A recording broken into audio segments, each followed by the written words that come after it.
people were hacked to death with an axe in this house. One of them took 19 blows to the head, and whoever did it walked away without a single drop of blood on their clothes, their hair, or their hands. That is not folklore. That is not a campfire story somebody made up to scare you.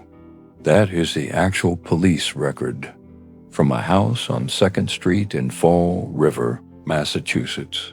And by the time this video ends, you are going to understand exactly why people who have spent the night in that house, the actual house, which still stands, which you can still book a room in tonight if you wanted to. They do not think she ever really left. Her name was Lizzie Borden, and by the end of this video, the part that sticks with you is not going to be the murders. It is going to be the thing nobody has ever been able to explain, and I mean nobody. I have read the trial transcripts. I have read the police file. I still do not have a clean answer, and I am not going to pretend I do. You probably already know the rhyme, even if you have no idea where it came from. Lizzie Borden took an axe, gave her mother 40 whacks. When she saw what she had done, she gave her father 41. Kids have been chanting that on playgrounds for over a century. Almost none of them know the real story, because the woman everyone thinks they know was not some crazed killer lurking in the shadows. She was a 32-year-old Sunday school teacher. She volunteered for an animal charity. She sang in the church choir. And on one single morning in August of 1892, she either committed one of the most brutal double homicides in American history, or she was the unluckiest woman alive, standing 40 feet from a killer who left no trace, no witnesses, and no explanation. Stay with me, because I am going to walk you through this hour by hour, exactly the way it happened. Here is the strange part. This whole case starts long before anybody was murdered. It starts with a house, not just where it was, what it was. 92 2nd Street, Fall River, Massachusetts. Walk down that street in 1892, and you would hear the mills before you ever saw them.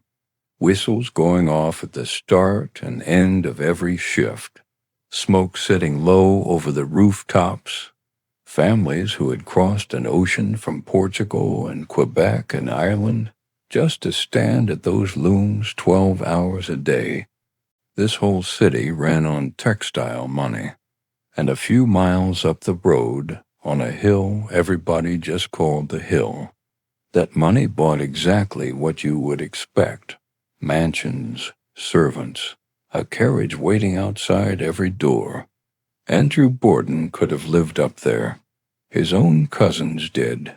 He was one of the richest men in Fall River, a seat on a bank board, textile mills, real estate scattered across town, an estate that by the time he died would be worth around $300,000, somewhere close to 8 or 10 million today. He chose 2nd Street instead, boxed in by mill buildings and the same kind of factory workers' houses his own money helped fill. And he lived like he had none of it. No indoor plumbing, no gas lighting. The house had originally been built as a 2-family duplex, and even after Andrew combined it into one home, the layout stayed cramped and strange. You had to walk through bedrooms just to get from the front of the upstairs to the back. A door connected the two halves of the house, and that door stayed locked. On both sides, a family does not usually need a locked door between their own bedrooms. By 1892, this was not really one family anymore. Lizzie's mother, Sarah, died when Lizzie was not even 3 years old. Her older sister, Emma, 9 years older, made a promise at their mother's deathbed to raise her little sister like a mother would. And Emma took that promise seriously for the rest of her life. For a while, before their father remarried, it really was just the two of them, Emma doing a 9-year-old's best impression of a mother, Lizzie too young to remember she had ever had a different one. Whatever else happens in this story, that bond between them is the one constant in it, right up until the moment decades later that it suddenly is not. 2 years later, their father remarried to a woman named Abby Durfee Gray. From that point on, Lizzie and Emma treated their stepmother like a boarder. They stopped calling her mother.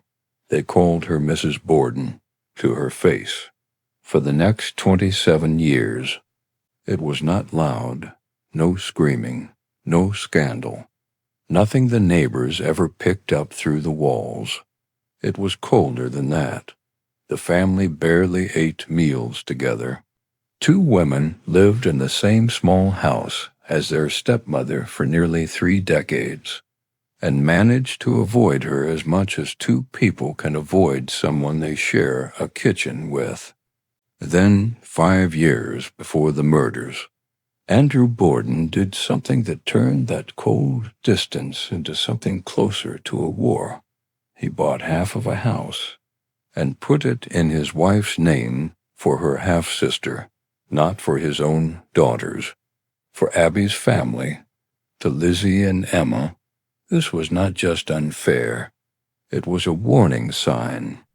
It meant that when their father died, part of what they had spent their whole lives waiting for might go to Abby's side instead of theirs. Andrew, trying to smooth things over, deeded his daughters their grandfather's old house on Ferry Street to even the score. Just 3 weeks before the murders, Lizzie and Emma signed that Ferry Street house back over to their father for $5,000 cash. Whatever was happening inside that family in the summer of 1892, it was still happening, right up until the moment somebody picked up an axe. She was 32 that summer.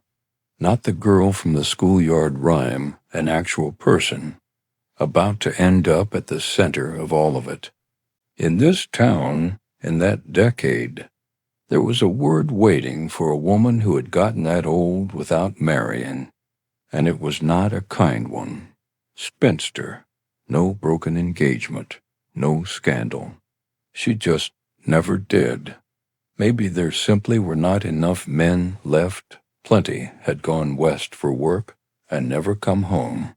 Or maybe it was her father. He never once thought a dance or a new dress or an evening out was worth the money. And those happened to be exactly the things that put a young woman in front of a husband.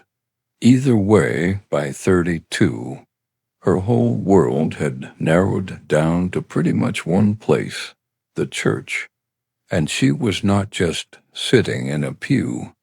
She was teaching Sunday school to mill workers' kids, Portuguese families, French-Canadian families, kids whose parents worked the same looms that built this whole city. She kept the books for the local Christian Endeavor Society. She spent her own time collecting fruit and flowers for the sick and the poor. Anyone who only knew her from church would have told you the same thing. She was good at this, patient, reliable, genuinely devout. That is the contradiction sitting underneath everything else. A woman who spent almost 30 years quietly, faithfully doing good, who still could not bring herself to call her own stepmother mother. Maybe it really was just about the money. Maybe watching every dollar in that house get fought over, hoarded, and eventually handed to somebody else's family did something to her that never had anywhere else to go. We do not get to know for sure, but whatever happened next did not happen to strangers. She was the Sunday school teacher. As far as anyone in that town could tell, she was one of the good ones 3 months before the murders. There is a smaller incident that sounds almost silly on its own. Lizzie kept pigeons. She had built them a roost in the barn, and by most tellings, she loved them. In May of 1892, Andrew Borden walked out to that barn with a hatchet and killed every single one. Maybe it was because neighborhood kids kept hunting the birds, and he wanted the problem gone. Maybe pigeon was just cheaper than what he was already feeding the family. Either explanation is exactly the kind of cold, practical cruelty that defined how Andrew ran that household. For Lizzie, it was not really about the birds. It was one more reminder that nothing she cared about in that house was safe from her father's decisions. At the time, it probably just felt like one more of Andrew's small cruelties. It would not be the last hatchet in this story. Now, fast forward to the first days of August. Something is physically wrong in that house. On August 2nd and 3rd, nearly everyone under that roof gets violently sick, vomiting through the night. Abby Borden is alarmed enough that she walks across the street to the family doctor and asks him, point blank, if she thinks someone poisoned them. His answer, probably just bad mutton, left out too long in the summer heat. Reheated one too many times. Boring. Plausible. Except the day before, on August 3rd, a woman walks into a downtown pharmacy asking to buy prussic acid. That is hydrogen cyanide, one of the deadliest poisons available in a bottle. The pharmacist, a man named Eli Bentz, later says the woman gave her name as Lizzie Borden and told him she needed it to clean a sealskin cape. Bentz refused. It required a doctor's prescription. She left empty-handed. Was that actually her? Nobody could ever say for certain, and whether it was true becomes its own fight later in an actual courtroom. But if it was her, then the day before her entire household came down with a mystery stomach illness. A woman matching her description tried, and failed, to buy one of the deadliest poisons in New England. That is the detail I cannot quite let go of, if I am honest. That same evening, Lizzie's uncle, John Morse, shows up unannounced. He is the brother of Andrew's first wife, Lizzie's late mother. No luggage. He just asks to stay the night, and he is put in the guest room, and that night, Lizzie does something that, looking back, is genuinely chilling. She visits her close friend, Alice Russell, and tells her she is scared. She says it feels like something is hanging over her that she cannot shake off. She says she is worried her father has enemies, that someone might try to burn the house down while they are all asleep inside. Whatever was coming, Lizzie Borden told a friend, out loud, the night before it happened, that she felt it coming. The next morning, her father and stepmother were dead. It is already shaping up to be an oppressively hot day. Into the 80s by mid-morning, brutal in a house with no electricity and nothing to move the air, on top of a family that has already been sick to their stomachs for 2 straight days. 6:15 a.m., the maid, Bridget Sullivan, the family calls her Maggie, comes down first, lights the stove, brings in wood and coal, unlocks the back door for the milkman. An ordinary morning, starting like 1,000 before it. 7 o'clock.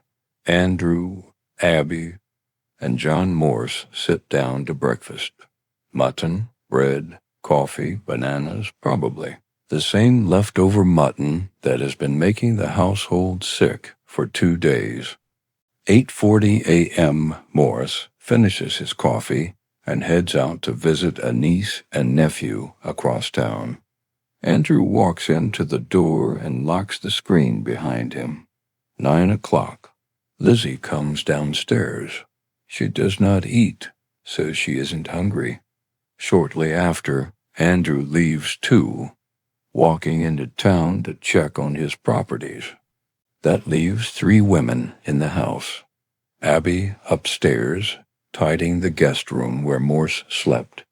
Bridget, sent outside by Abby to wash every window inside and out, in what is already unbearable heat, still queasy herself, stepping away more than once to be sick in the yard, and Lizzie, somewhere on the ground floor. 9:30. Abby Borden walks into that guest room to finish making the bed. She never walks back out. Somewhere in the next hour, someone comes at her, behind her, or as she turns, and swings a hatchet into the side of her head. She falls, face down, onto the floor, and whoever is standing over her does not stop. 18 more blows, crashing into the back of her skull and neck until there is almost nothing left of the back of her head to strike.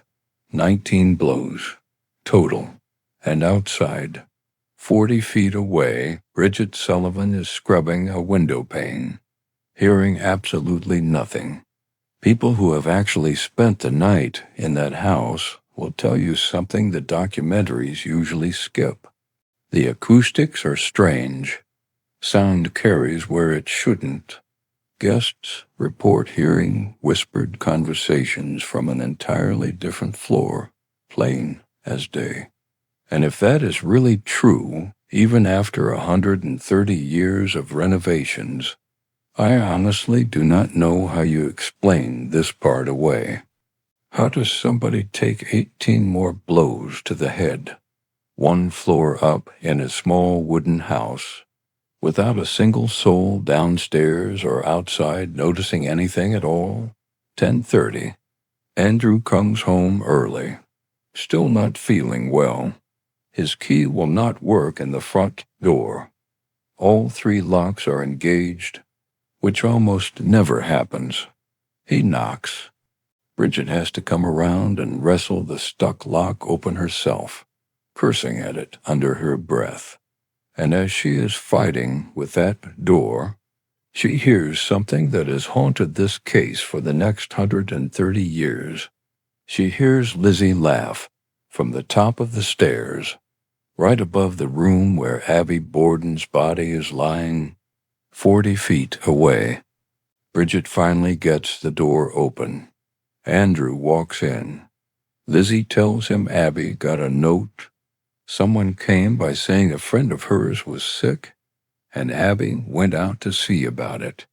No note like that was ever found. No messenger ever came forward. Nobody in Fall River ever admitted sending it. It is as if it never existed. Andrew, tired and still sick, lies down on the sitting room sofa for a nap. Lizzie is nearby. She will later say she helped him get comfortable. 10:55. Bridget, exhausted and still ill herself, finally gets permission to rest.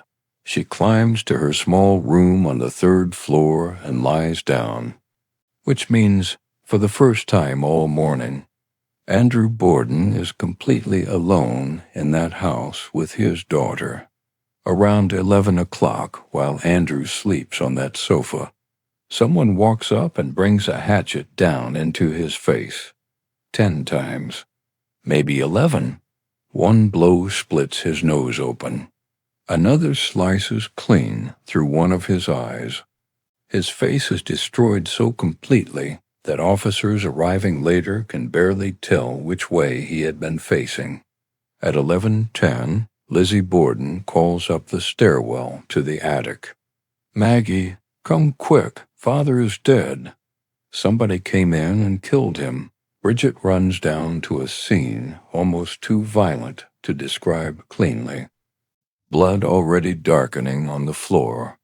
On the wall behind the sofa, Lizzie sends her across the street for the doctor. He is not home. She sends her around the corner for Alice Russell instead. A neighbor, Adelaide Churchill, sees Lizzie at the side door and asks what is wrong. "Someone has killed father," Lizzie tells her. Then Mrs. Churchill asks the question that is about to blow this case wide open. "Where is your mother?" Lizzie says she thinks she heard Abby come in earlier. Could someone check upstairs? Bridget and Mrs. Churchill go up together. They do not even need to enter the guest room. Halfway up the staircase, they can already see a woman's body lying face down on the floor. Police arrive around 11:15, and this is where the case turns strange for the next 130 years. There is no blood on Lizzie Borden, none. Not on her hands, not on her hair, not on her face. Not one drop anywhere on the dress she is wearing. 2 people in the same small house, killed with the same weapon, less than 90 minutes apart, with nearly 30 hatchet blows between them. And the one person who never left that house does not have so much as a spatter on her sleeve. This is the point where the whole case stopped making sense to me. Honestly, it still hasn't fully started making sense again. These investigators do not have much to work with. No fingerprinting, that is still more than 10 years away. No blood typing either. The science that could actually tell your blood from mine does not exist yet. The best tool anyone has to examine blood in 1892 is a microscope and a ruler measuring how wide a single blood cell is. That is it. That is the whole toolkit. And even that barely matters, because nobody is protecting this crime scene in the first place. Word gets out fast, and within the hour, the house is packed. Neighbors, reporters, strangers wandering in off the street just to look. Whatever might have survived that morning gets trampled, moved, or ruined within hours. A few things do turn up. In the cellar washroom, police find a pail of blood-stained claws. Asked about it. Lizzie has an answer ready. Hers, from her monthly cycle. It is 1892. Nobody in that room is going to challenge her on that, and nobody does. The rags are never tested. Bridget Sullivan, for her part, says she is surprised. She had done the household wash days earlier and never saw them.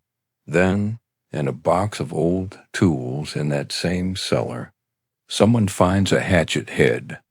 No handle. From that day forward, it is known as the handleless hatchet. It is coated in a fine layer of ash, like it has been forgotten down there for years, except the break where the handle used to be looks fresh, clean, recent. The theory writes itself. Someone used this hatchet, snapped off the blood-soaked handle, burned it in the kitchen stove, and rubbed ash into the head to make it look untouched. A Harvard chemistry professor, Dr. Edward Wood, examines it, along with every other axe and hatchet on the property.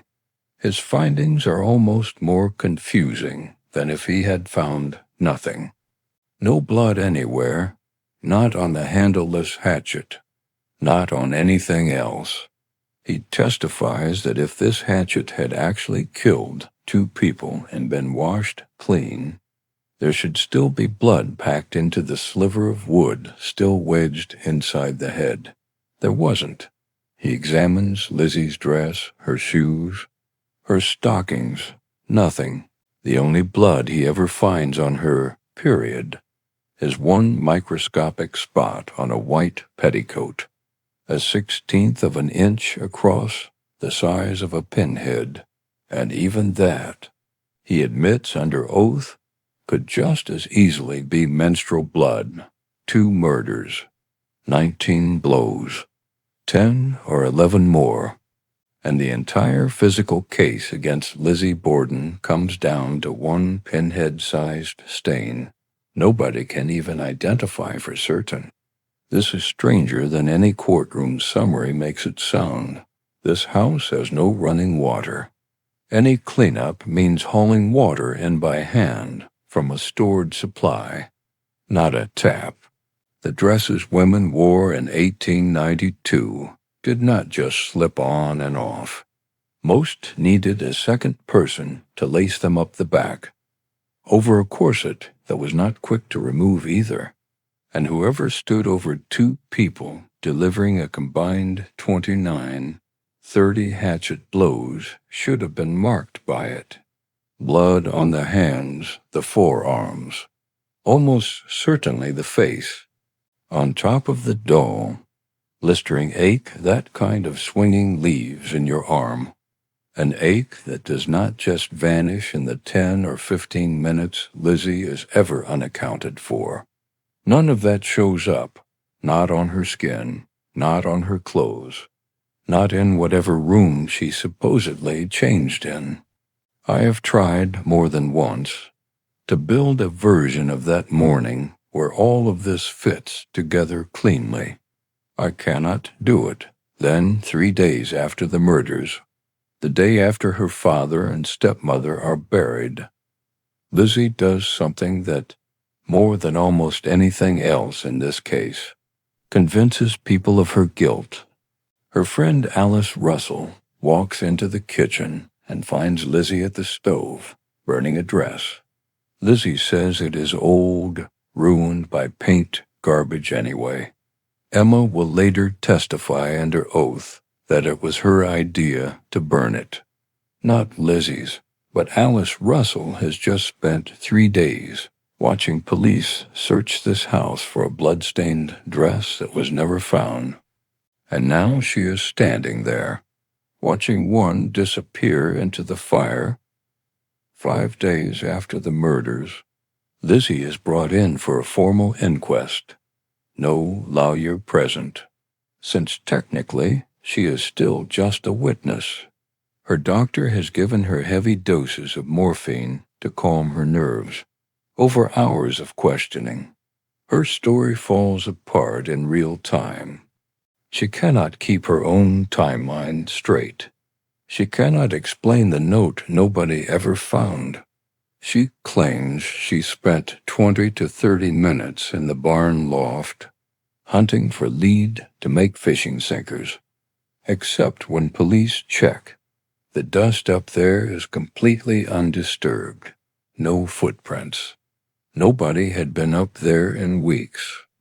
She even testifies that she helped her father out of his suit coat and into a lighter jacket before his nap.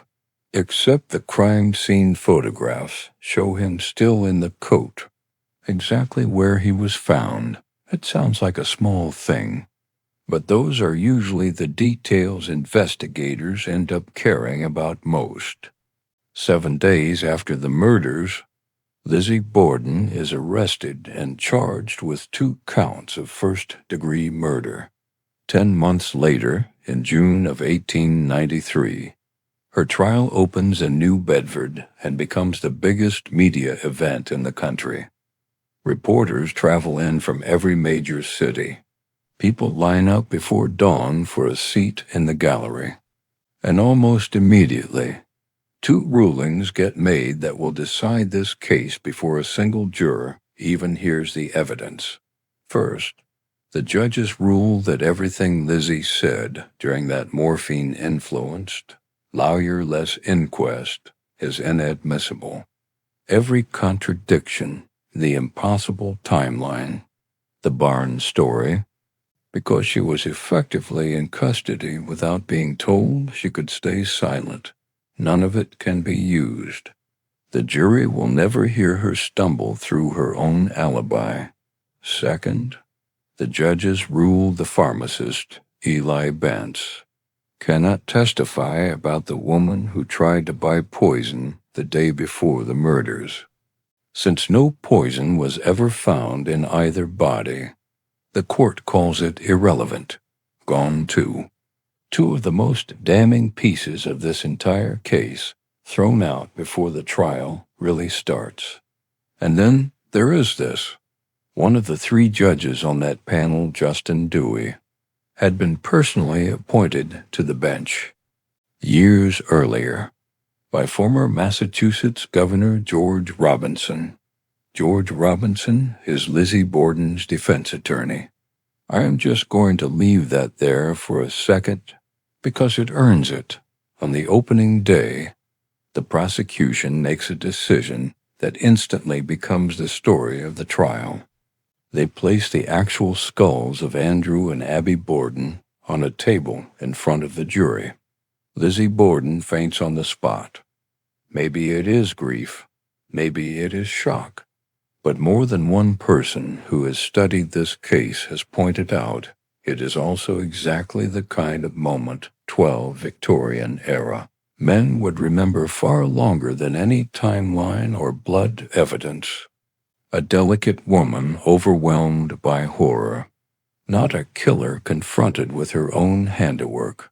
The prosecution spends the rest of their 9 days on the locked doors, the timeline, the hatchet, the burned dress. The defense needs only 2, and their entire argument rests on one devastating question.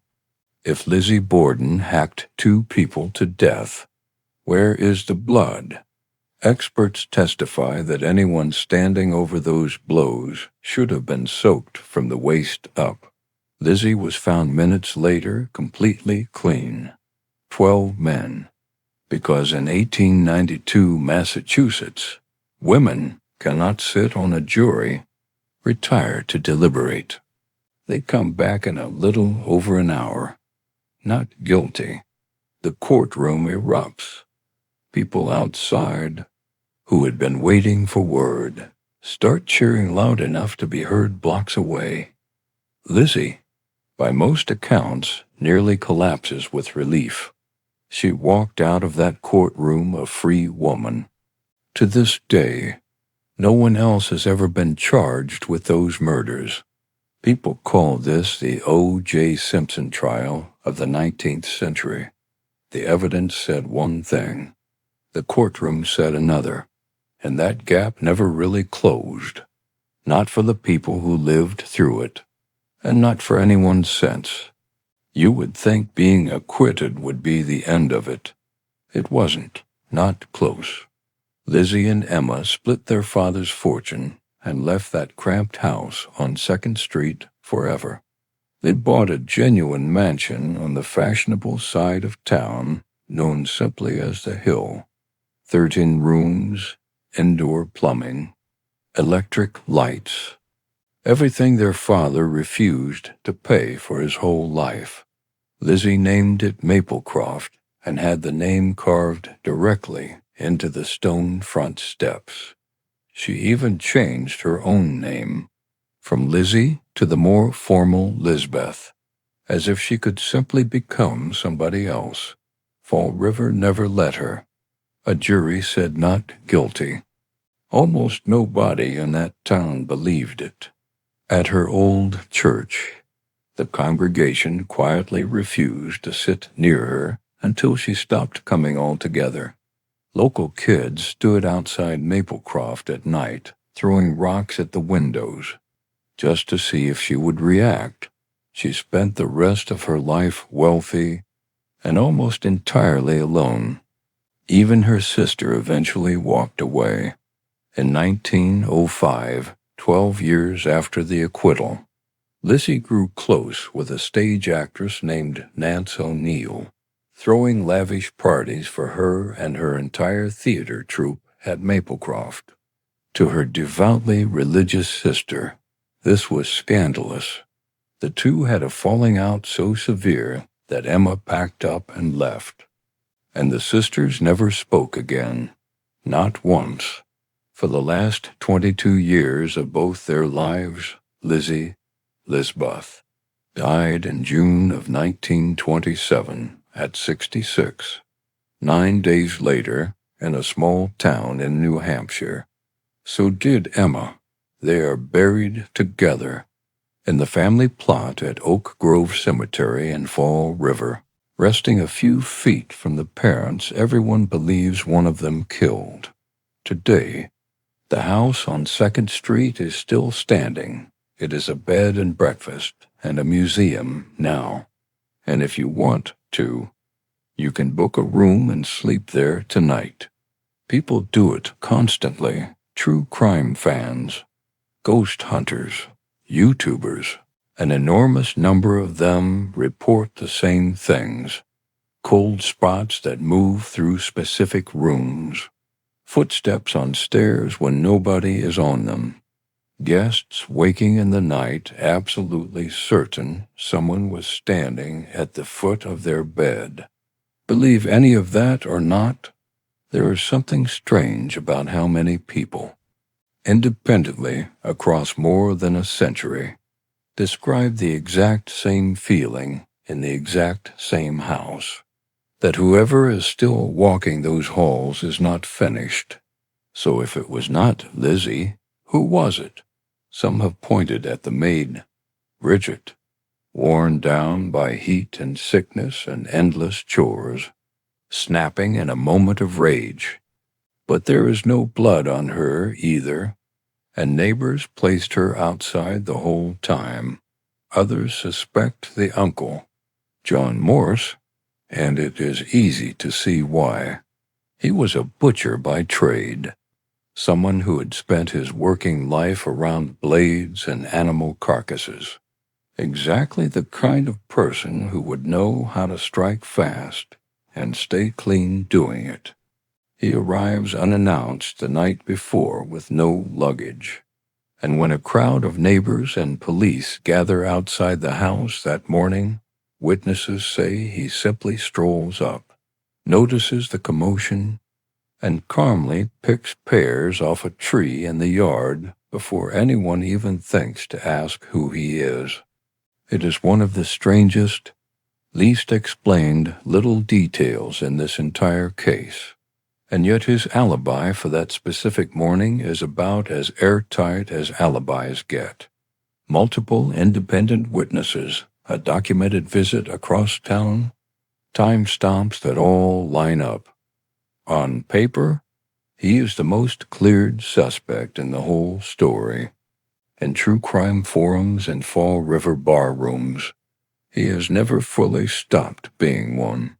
Some have even pointed at Emma, supposedly 15 miles away that whole morning, with no evidence she ever left or could have made it back in time. There was even a theory that Andrew had a secret illegitimate son who snuck in for revenge. A genealogist eventually proved that son never existed at all, but the theory that comes up more than any other, whenever people who have actually studied this case start arguing about it, is that Lizzie did not do this alone. It is a theory that would explain a lot of what does not add up, if it were ever proven. It would explain the missing blood. If someone else swung the hatchet while Lizzie kept watch or handled the cleanup, it would explain how Bridget could be 40 feet away and hear nothing. It would explain a 90-minute window with the doors locked, a conveniently absent uncle, and a stepmother killed first, before the father, in exactly the order that mattered for who would inherit what. Staff at the actual Borden house have reportedly floated a version where all three of them were in on it together, Emma providing the alibi and later helping make evidence disappear, Morse doing the part Lizzie physically could not. A payout waiting for everyone once the estate cleared. There is no hard evidence for any of that. It is speculation stacked on top of a mystery, but it has persisted for more than a century because it is the only version of this story where nobody has to explain anything. How one woman swung a hatchet nearly 30 times and walked away without a single mark on her, which leaves the same conclusion investigators reached in 1892, and the one most researchers still lean toward today, even if not all of them agree. Of everyone who has ever been floated as a suspect, Lizzie is the only one who was actually inside that house when it happened. For decades, researchers have tried to explain how someone like Lizzie, no criminal record, no history of violence, a Sunday school teacher, could do this and walk away from it unmarked, inside and out. Some believe she suffered years of abuse behind that locked bedroom door, and that whatever happened that morning was not a plan so much as an explosion. Others point to a medical condition called temporal lobe epilepsy, which can trigger sudden violent blackouts a person genuinely does not remember, which might explain her eerily calm demeanor and a story that shifted every single time she told it. Others believe the truth was simpler and colder, that she was trapped in that house, watching her inheritance slip toward a stepmother she despised, and made a calculated decision that no jury would ever believe a woman like her was capable of making. I have gone back and forth on this more times than I can count putting this video together. Every time I think I have landed on an answer, one more detail drags me back the other way. Maybe that is exactly why people are still arguing about this more than 100 years later. Every theory answers one question about this case and opens up two more.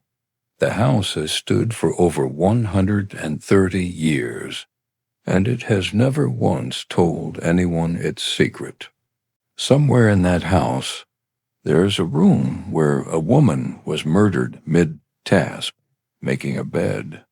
There is a sofa where a man was killed mid-nap by someone he almost certainly recognized and never fought back against. And there is a hatchet head sitting in a museum case today that nobody has ever connected to a single drop of blood. Lizzie Borden walked out of a courtroom in 1893, an innocent woman, in the eyes of the law, for the rest of her life, but 92 2nd Street never let her leave. Not really. Some people who have spent the night there will tell you she never left at all. If you were on that jury in 1892, knowing everything you know now, would you have said the same thing they did? Because more than 100 years later, we still cannot agree on the answer.